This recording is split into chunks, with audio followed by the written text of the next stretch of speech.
All right, so it looks like you chose the Miracle Hill thrift store. So let's see what I could find. I sure did look at a lot of stuff in this store.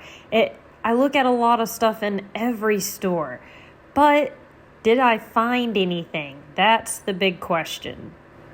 Do you guys have a Miracle Hill in your area? If you do you have a lot of luck there? The prices at mine are kind of high, and y'all know me, I'm a really cheap sourcing person. So some of the prices kind of put me off at this store, but I have found some good things here in the past. So let's go inside and see what we can find today. So I started out looking over here at the brooches. Last time I found a Trifari brooch, which if you didn't know, Trifari is usually a great brand to pick up. Some of them can sell for a lot. So right now I'm looking at the backs of these to see if they're marked. Also trying to figure out if the mark on the back is worth reselling or not.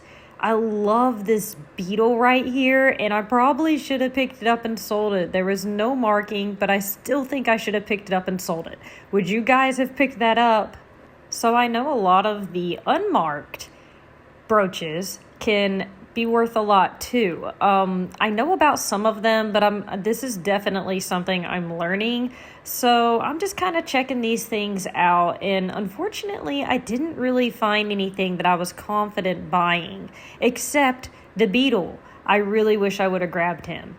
I looked at this umbrella. I'm not quite sure.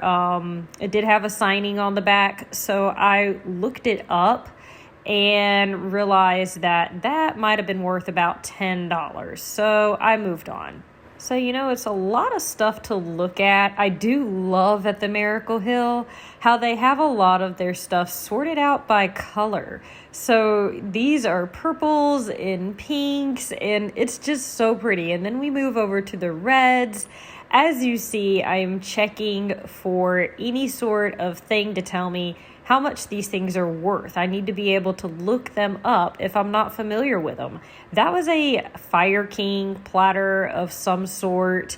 I ended up grabbing it, but I put it back because the comps, if I was going to pay $5 for that, my return was not going to be too good. So I did put it back. So this is the store where I found the Murano, however you say it, glass last time. So you just never know what you're going to find. So here we are with some of the orangish color stuff. Some of their prices are really high. Like if they can identify that it's worth something, they definitely mark things up. Some of which they mark up way too high. This was really, really, really pretty. I don't have a lot of storage room, so I didn't keep that. Over in the Christmas stuff, there wasn't a whole lot of anything over there that I could find either. I loved these rooster plates, but again, I just don't really have the storage.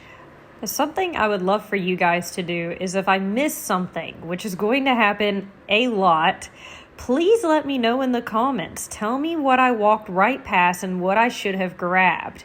I did grab this Limax, if that's how you say it, these little zombie figures, and I'll tell you a little bit more about those at the end of the video. Back to what I was saying though, please do tell me because it helps other people learn as well if I miss something that is worth some money. So I picked up this little Thomas bowl, and it was just so cute. My son loved Thomas when he was little. Some of the Thomas trains are very collectible and can be worth some money, so keep an eye out for those.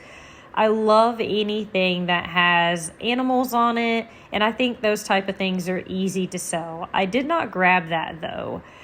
This little cat looking thing, I comped it out and it wasn't worth anything, but it sure was cute. So without a doubt, I headed over to the plush and started going through those, and I got really, really excited. I came across a brand that I have been looking for. No, not that baby doll, but this snowy owl. Look how cute. It is a puppet, and it's the same one, the same brand that I had told you guys in one of my more recent videos to be on the lookout for. So I did grab him, and I was pretty excited about that. I didn't, however, realize the cost on him was $4 until I got to the register. This Halloween's a hoot. Little musical figures, they are so cute. So I did leave the sound on to show those to you guys.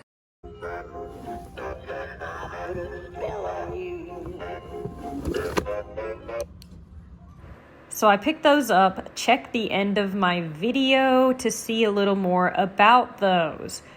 So I looked at the shoes and none of them really stuck out to me except for these mini Tonka ones I'm about to pick up. And yes, I know I probably said that wrong.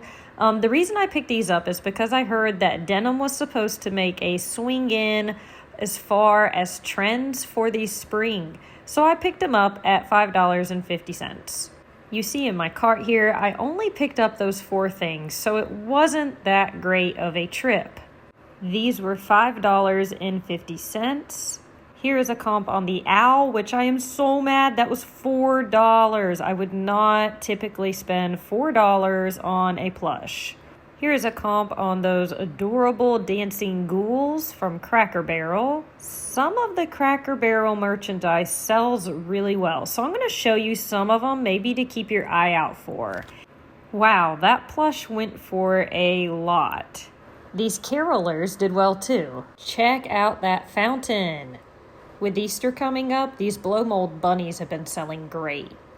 I think I keep that one to myself. This was the highest priced and most popular of the Cracker Barrel solds. So here's the house that those Limax zombies I picked up for $1.50 could go with. Sadly, that was it for that store, but go back and check out what I found at the Goodwill.